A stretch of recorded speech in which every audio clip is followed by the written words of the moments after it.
Running for a school board position has traditionally been non-controversial, low-key, even uneventful. But for one Dripping Springs resident, the role comes at a time public schools face a crisis.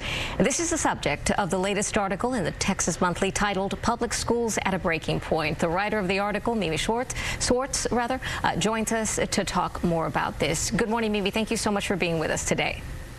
Good morning. Thanks for having me.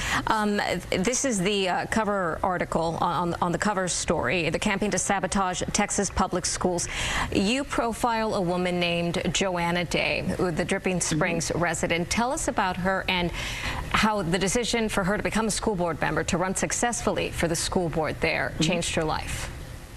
Well, Joanna Day was someone who was incredibly qualified to be a school board member. She's somebody I think anyone would want, nonpartisan, cared only about the kids, former lawyer, former teacher at certain times, kids of her own, and basically running for school board and serving on the school board in Dripping Springs became an incredibly complex, fraught enterprise where ultimately she ended up sort of being a victim of hate mail and neighbors turning their backs on her. And it basically split a community that before had been united. This is something that I think we're seeing across the state of Texas, and you show in your article. Talk a little bit about what you learned regarding what is happening with school boards.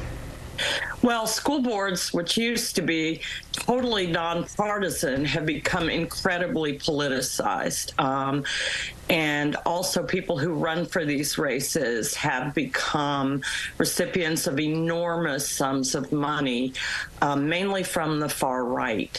And the far right has determined that school boards are the place to start basically indoctrinating children in what they feel are the important values that Texas kids should have. But that's when you get things like book banning, teachers attacked for trying to care for kids who are different, that kind of thing.